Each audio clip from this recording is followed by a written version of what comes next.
Сәлем Ерке ТV'дің кішкентай көрермендері. Бүгін біз сендермен ауа райы туралы білетін боламыз. Ауа райының көптеген түрлері бар. Олардың кейбірін бүгін сендермен бірге зерттейтін боламыз. Бірінші, шуақты ауа райы. Жылы температура және ашық аспан бар шуақты күндерде біз әдетте көктемгі немесе жазғы маусымдарда ауа райының мұндай түрін кездестіреміз. Бұл балалар үшін далада ойнауға немесе ашық ауада тамаша пикник өткізуге тамаша уақыт. Келесі ауа райы бізде дауылды ауа райы. Дауыл атмосфераның немесе ауаның бұзылуы. Найзағайлар, торнадолар және дауылдар дауылдың күшті және кейде қауіпті түрлері болып табылады.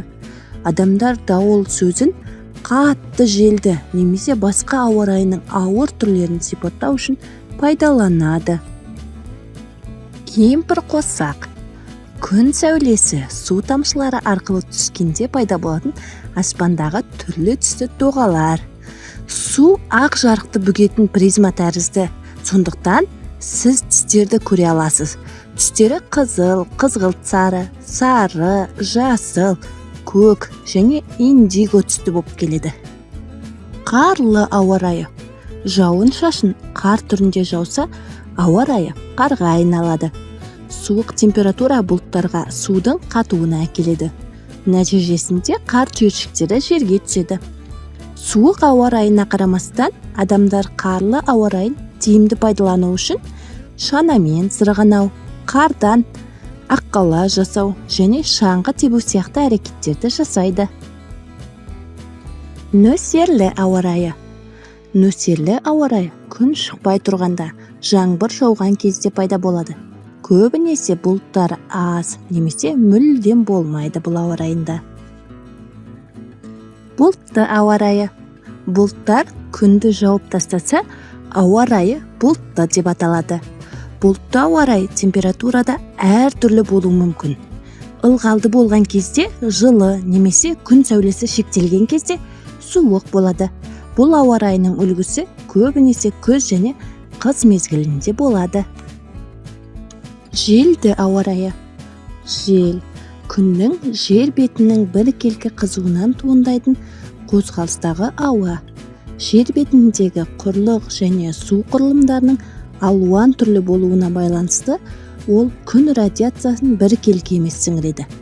Желді сипаттау кезінде екі факторды ескеру өте маңызды. Оның жылдамдығы мен бағытын. Жаңбырлы ауа райы.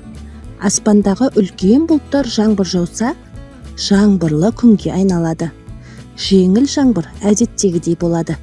Бірақ қатты жаңбыр бізді аздап салқындатуы мүмкін. Жаңбырлы кезде су өткізбейтін пальто киген немесе қолшатыр алған жөн. Балалар, ал сендер температураны немен өлшейтінін білесіңдер ма? Термометрлермен өлшейді. Температураны өлшеу үшін термометрлер қолданылады. Және бұл ауа райын болжаудың өте маңызды бөлігі болып табылады. Көптеген термометрлер сұйық. Әдетте сынап немесе спирті бар шыны түтікке келеді.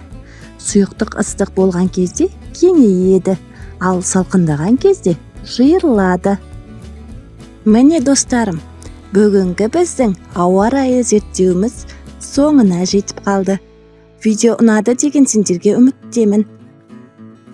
Рахмет сендерге менің кішкентай көрермендерім. Тағы да қандай тақырыпта видео түсіргенімді қалайсыңдар? Комментарийге сол туралы жаза кетіңдер, жақсы ма? Сау болыңдар!